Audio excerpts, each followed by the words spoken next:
July মাহটো বৰ বেলেগ স্পেচিয়েল হ'বলৈ গৈ আছে কেলে গম পায়নে 7খন এনেকুৱা সিনেমা আহিব যিখিনি সিনেমা হয়তো মোষ্ট এন্টিচিপেটেড মুভিত পৰিব পাৰে কাৰণ 3 তাৰিখে আহিবলৈ গৈ আছে জুলাইৰ 3খন সিনেমা অসমীয়া ইণ্ডাষ্ট্ৰি ফালৰ পৰা আহিবলৈ গৈছে ককা দেউতা নাতি আৰু হাতী 2 যি নেকি ট্ৰেইলাৰ আমি দেখিবলৈ পাইছিলো আৰু মই পাৰ্সোনালি ট্ৰেইলাৰটো বহুত বেছি ভাল নাপাইছিলো মানে কেনেকুৱা এটা থিয়েটাৰ টাইপ এটা নাটক টাইপ ট্ৰেইলাৰ দিছে য'ত নেকি মানে কিছুমান বস্তু মই প্ৰেজেন্টেশনটোৱে আমি ট্ৰেইলাৰটো দেখিবলৈ পাইছো যে ইমান এটা ফিল কৰিব পৰা নাই ইমান এটা হাইপ ৰাখিব পৰা নাই প্ৰমোশন দুই এটা আমি দেখিবলৈ পাইছো কিমান কিন্তু ইমান জায়গাত পৰাগে নাই ঠিক আছে 3 তাৰিখে ৰিলিজ হ'বলৈ গৈ আছে কিবা নাই কিবা এটা শৰ্ট ট্ৰেইলাৰ আৰু এটা দিব লাগিছিল য'ত নেকি মানে আমি মানুহবোৰ কানেক্ট হ'ব পাৰো কাৰণ ট্ৰেইলাৰবোৰটো সেই কাৰণে আহে ন য'ত আমি মানে সেই সিনেমাখনৰ বিষয়ে আমি এটা আভাস পাব পাৰো ষ্টৰী কি হ'ব পাৰে এটা আভাস পাব পাৰো কিন্তু ককা দেউতা আৰু নাতি আৰু হাতীটো সিনেমাখনৰ বিষয় লৈ মই বহুত বেছি এটা প্ৰমিচিং ভাইব দেখি পোৱা নাই কিন্তু তথাপি মই চাম আপোনালোকৰ কাৰণে আৰু 3 তাৰিখে মোৰ একদম অনেষ্ট ৰিভিউ দিম আৰু তাৰ লগে আহি যাব তাৰ লগত নেক্সট একদম ডাঙৰ ৱায়াৰ ফালৰ পৰা অহা এখন সিনেমা আলফা যি নেকি ট্ৰেইলাৰ আহিছিলে আৰু ৰিসেন্টলি এটা গ্লিম্পছো দিছে কিমান সেকেন্ডৰ যি নেকি আমি তাত অকমান আলিয়া আৰু চাৰ্ভৰ ফাইট সিনলৈ দুটামান আমি বেলেগকে এক্সট্ৰাকে দেখিবলৈ পাইছো ঠিক আছে তো সঁচা কথা ক'বলৈ গ'লে মই অকল ৱায়াৰৰ ফেন হিচাপে এখন সিনেমা চাবলৈ যাম কাৰণ ট্ৰেইলাৰটোতো গোটেই কথাখিনি ৰিভিলে হৈ থাকিলে এক্সট্ৰা একো নাথাকিলে বাছ লাষ্টত ঋতিক যিটো কেমিও আছিলে সেই কেমিওটো কেনেকৈ ইয়াত প্ৰেজেন্ট কৰিব বা তাৰ পাছত ৱায়াৰ ফৰ ইউনিভাৰ্ছটো কেনেকৈ আগবাঢ়িব এইখিনি কথা গম পাবলৈ হ'লে আমি আলফাখন চাব লাগিব যাৰ কাৰণে মই চাবলৈ এক্সাইটেড আছো আৰু লগতে আহিব বেবি ডু অৰ ডাই বুলি এখন হিমা কুৰেশ্বীৰ ডাৰ্ক থ্ৰিলাৰ সিনেমা য'ত নেকি তাই একদম এনেকুৱা এটা ৰোল প্লে কৰিছে যিটো ৰোলত তাই কথা ক'ব নোৱাৰে শুনি নাপায় এটা ছাতিৰ একদম ওমেন হিট ওমেন টাইপ কেইটা এই কেৰেক্টাৰটো প্লে কৰিছে য'ত নেকি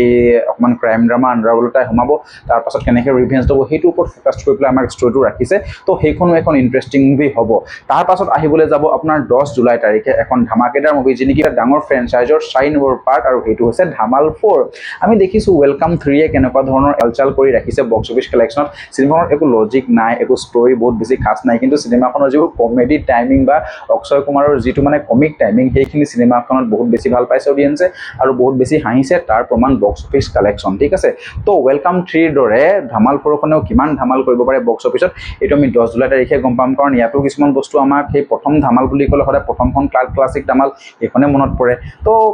4 নম্বৰখন কেনেকুৱা হ'ব আমি 10 তাৰিখে গম পাম কিন্তু তাৰ লগতে নেটফ্লিক্সত ৰিলিজ হ'ব এখন সিনেমা যাৰ নাম আছিলে ইক্কা এটা ট্ৰেইলাৰটো ৰিসেন্টলি লঞ্চ হৈ গ'ল য'ত নেকি মই চালো অক্ষয় খান্না আৰু সানি দেওলৰ এটা ফেচ হ'ব সিনেমাখনত আমি তেনেকৈ ভাইব ৰাখিছিলো কিন্তু ট্ৰেইলাৰটো যেতিয়া চালো ইয়াত কমপ্লিটলি এটা বেলেগ লেভেলত গুচি গ'ল মানে ধৰক অক্ষয় খান্নাই এটা কিবা ক্ৰাইম কৰিব তাইক ডিফেণ্ড কৰিব কোনে সানি দেওলে আৰু পাছত হয়তো সানি দেওলৰ ৰিয়েলাইজ হ'ব যে নাই মই কৰা কাম কৰাটো ভুল তো সি তেতিয়া সেই ৰিয়েলিটি ফেচ কৰি পেলাই অক্ষয় খান্নাৰ এগেইনষ্টত যাব তো চাবলৈ গ'লে ফ'ৰটুম ড্ৰামা মুভি মই ভাল পাওঁ পিংকৰ যদি 10%টো এই ইক্কাখন ওলাই যায় তেনেহ'লে বহুত বেছি বঢ়িয়া লাগিব কাৰণ কেলে অক্ষয় খান্না আৰু সানি দেওলৰ ফেচ অফটো বৰ বেছি জবৰদস্ত লাগিছে ঠিক আছে আৰু তাৰ পিছতে আহি যাব এখন 24 জুলাই তাৰিখে ৰিলিজ হ'ব লগা সিনেমা যি নেকি ৰিসেন্টলি টিজাৰ দিছে যাৰ নাম হৈছে দ্য ইণ্ডিয়া ষ্টৰী যি নেকি কাজল আগৰৱাল আৰু শ্ৰেয়ছ তালপৰে থাকিব মেইন লিডত য'ত নেকি এনেকুৱা এটা ডাঙৰ একদম ৰিয়েলিটি উঠাই পেলাই এই সিনেমাখনত ষ্টৰী ৰাখিছে যি নেকি গভৰ্ণমেণ্ট হিলি যাব ঠিক আছে কাৰণ সিনেমাখনত এনেকুৱা ডাৰ্ক এটা ষ্টৰী ৰাখিছে আপোনালোকে টিজাৰটো নাই চোৱা যদি আপোনালোকে চাব যে ইয়াতে এজনী ছোৱালীৰ মানে কেঞ্চাৰ হৈ মৃত্যু হৈছে বুলি ডক্টৰে লিখি দিয়ে কিন্তু আচল কাৰণ কি আপোনালোকে জানিলে মানে এই সিনেমাখনৰ টিজাৰটো চালে গম পাই যাব দেখুৱাইছে যে খেতিয়কে যিবোৰ খেতি কৰে তাত যিটো কেমিকেল ব্যৱহাৰ কৰে সেইবোৰক বনাবলৈ লাইচেঞ্চ দিয়ে চৰকাৰে আল্টিমেটলি মানে গোটেই কামটো চৰকাৰে এটা দুৰ্নীতি কৰি পেলাই কামখিনি কৰিছে যাৰ কাৰণে কেঞ্চাৰ বেমাৰ হৈছে একদম কেমিকেল দেখি থকা আমি ৰাসায়নিক শাক পাচলি খাব লৈছোঁ যাৰ কাৰণে আমাৰ সেই বেমাৰখিনি হৈছে আমাৰ কেঞ্চাৰ হৈছে এটা শ্ল' পয়জন তো তেনেকুৱা এটা ডাঙৰ একদম ডাৰ্ক একদম পুৰা সাহসিকতাৰ এটা কণ্টেণ্ট ৰাখি পেলাই এই সিনেমাখন প্ৰেজেণ্ট কৰিছে কাজল আগৰৱালক সেই ৰোলটোত বহুত বেছি শ্বুট কৰিছে তো আমি চাবলৈ এক্সাইটেড থাকিব যে 24 তাৰিখে এইখন সিনেমা কেনেকুৱা ধৰণৰ আহিব কাৰণ ট্ৰেইলাৰ আহিবলৈ এতিয়াও বাকী আছে আৰু একেবাৰে শেষত একদম মোৰ ফেভাৰিট যি নেকি মই বহুত বেছি এক্সাইটেড আছো সেইখন হৈছে হলিউড ফালৰ পৰা আহিবলগীয়া স্পাইডাৰমেন ব্ৰেণ্ড নিউ ডে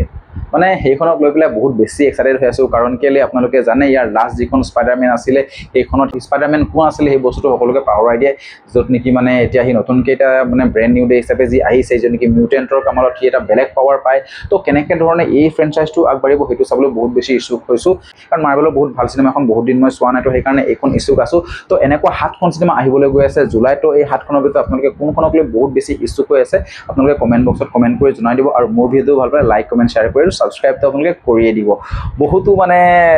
বস্তু চাই মেলি ভিডিঅ'বোৰ বনাব লগা হয় আপোনালোকে অকণমান মৰম কৰিব সাবস্ক্ৰাইব কৰি দিব যাতে মই ভিডিঅ'বোৰ আৰু ভালকৈ বনাব পাৰোঁ আৰু যদি আপোনালোকে ফেচবুকৰ পৰা চাই আছে তেনেহ'লে ফ'ল' কৰি দিব ঠিক আছে তো লগ পাই আছোঁ নেক্সট ভিডিঅ'ত আজিলৈ বাই বাই